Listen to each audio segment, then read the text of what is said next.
Dia tidak akan seperti ini sekarang. Tetapi bagaimana dia bisa memastikan bahwa dia tidak tergoda? Qin Yichen menemukan alam semacam ini cukup menarik. Dao Xin adalah Dao surga, dan ada keajaiban besar di dalamnya. Qin Yichen memikirkan kejadian menarik yang terjadi ketika dia masih kecil. Dia ingat ayahnya mengatakan kepadanya bahwa di kota mereka, ada seorang anak yang terlahir pintar, dan berakal. Suatu ketika yang lebih tua dalam keluarga memberi anak dan saudara laki-laki dan perempuannya pir salju masing-masing, dan anak itu benar-benar memberikan yang tertua kepada kakak laki-lakinya.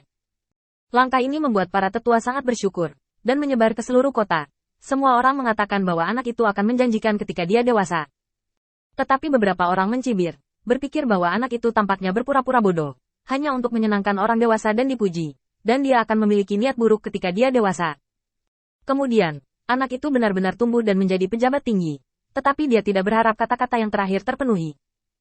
Setelah anak itu menjadi pejabat tinggi, dapat dikatakan bahwa dia menghabiskan waktu dan minuman, percabulan dan kemewahan, pesta yang mencurigakan, dan bahkan dipukuli dan dimarahi orang tua, dan sangat tidak berhati-hati. Jadi orang-orang itu saat itu melompat keluar dan berkata, "Lihat, aku sudah mengatakannya sejak lama, orang ini dibuat-buat ketika dia masih muda, dan tumbuh dewasa bukanlah hal yang baik." Petik 2.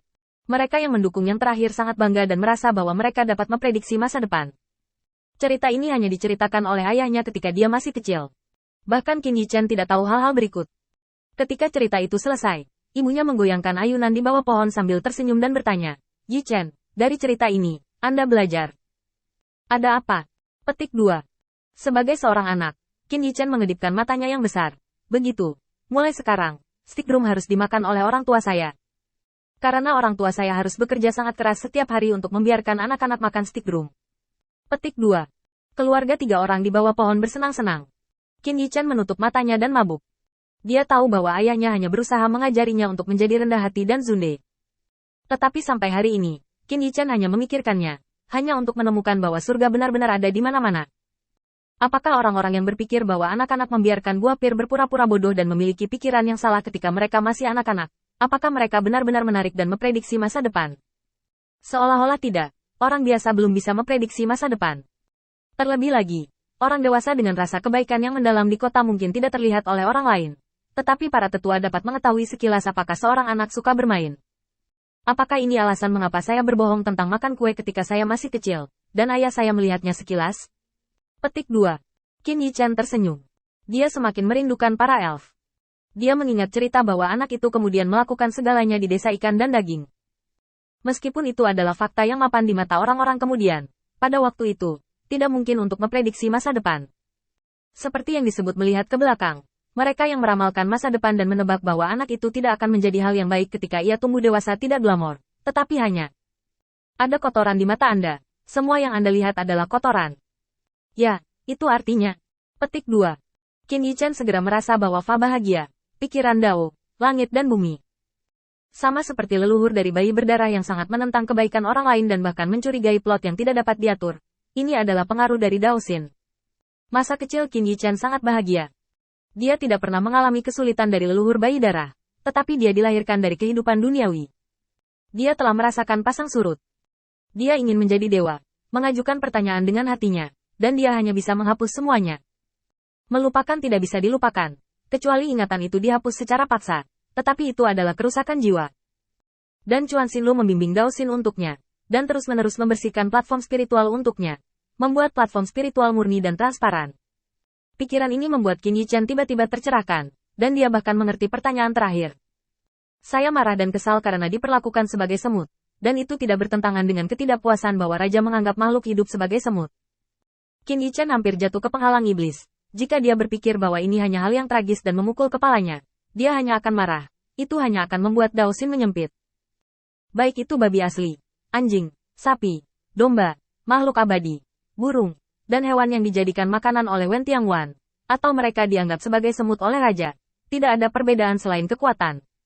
Tapi semut dan sial adalah dua hal yang berbeda. Setiap makhluk hidup yang dibunuh tanpa alasan pasti memiliki kebencian, kemarahan dalam ketakutan, dan kebencian dalam kemarahan.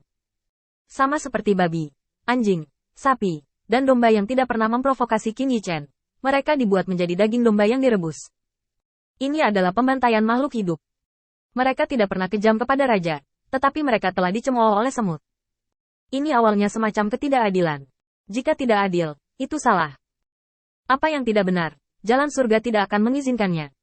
Pada saat itu, inisiasi magis Qin Yichen, dan bahkan kisah masa kecilnya, membuatnya rajin di jalan ruang dan waktu. Hal-hal duniawi tidak dapat memprediksi masa depan, tetapi dia masih dapat ditebak olehnya. Meskipun dia berlatih penghakiman alam semesta Haoi, dia selalu begitu.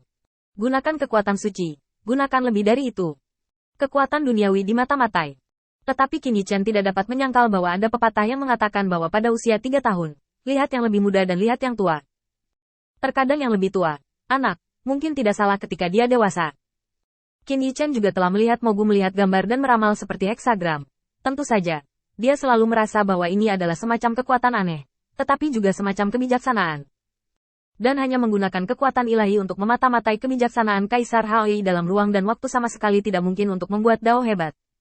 Ini adalah kebijaksanaan besar. Tidak heran saudara bintang berkata bahwa Kaisar Haoi memiliki kebijaksanaan besar dan ketekunan yang lebih besar. Qin Yichen perlahan membuka matanya. Dia melihat karakter pembunuh yang membuat jiwa makhluk hidup bergetar. Meskipun karakter pembunuhnya tajam, hatinya tetap tidak tergerak. Dia memutuskan untuk menggabungkan keunggulan Long Wuzhan Tianju dan metode pembunuhan. Perang bukan untuk membunuh, tetapi perang bukan untuk membunuh. Qin Yichen semakin kagum dengan kehebatan Tian Wudi, mengetahui bahwa ini hanyalah gulungan Taoisme yang diberikan oleh Tian Wudi, dan mungkin bukan yang terbaik. Tetapi pada saat yang sama, dia juga lebih membenci Tian Wudi. Tian Wudi memang tak terkalahkan yang peruntungannya melawan langit, tetapi jika dia tidak mengikuti jalan surga, dia akan dikutuk oleh surga. Raja para dewa bisa membunuhnya di kehidupan sebelumnya. Jika dia masih tidak menghormati langit dan bumi dalam kehidupan ini, dia akan dihancurkan oleh langit dan bumi lagi, dan orang-orang akan mengkhianati kerabat mereka dan meninggalkan. Namun, integrasi Taoisme dan hukum tidak sesederhana itu. Long Wuzhan Tianjue ditulis oleh Kaisar Longwu. Kaisar Longwu penuh dengan semangat juang dan bahkan lebih menakjubkan. Dua Daofa bersinar terus-menerus di telapak tangan kiri dan kanan Qin Yichen, berubah menjadi pedang, tombak, pedang, dan tombak, sementara berubah menjadi naga dan burung phoenix. Niat membunuh mereka mengejutkan, dan niat bertarungnya sombong. Sulit bagi Qin Yichen untuk berbaur bersama, tetapi dia merasa bahwa kebijaksanaan belum habis. Keduanya dapat hidup berdampingan, seperti Yin dan Yang. Yin dan Yang. Qin Yichen bergumam pelan, seolah-olah dia tiba-tiba sadar kembali. Mengapa dia tidak mencoba memadukan Yin dan Yang dengan surga? Bahkan dia dapat mengambil kesempatan ini untuk memahami surga yang luar biasa. Tidak ada keraguan bahwa jalan surga itu kuat. Di bawah langit yang bersinar, Raja Dewa juga sulit untuk menyembunyikan kekurangannya. Tangan Qin Yichen tiba-tiba menjadi hitam dan putih. Tangan kirinya seperti batu giok hitam, dan tangan kanannya seperti lemak putih. Hitam dan putih mengandung niat membunuh dan niat perang. Kedua jenis gengsi terus menjadi vertikal dan horizontal, terjalin, dan ingin saling melengkapi. Tetapi cahaya putih bergetar, dan mahakarya membuat batu giok hitam meledak, berputar dan menyilaukan.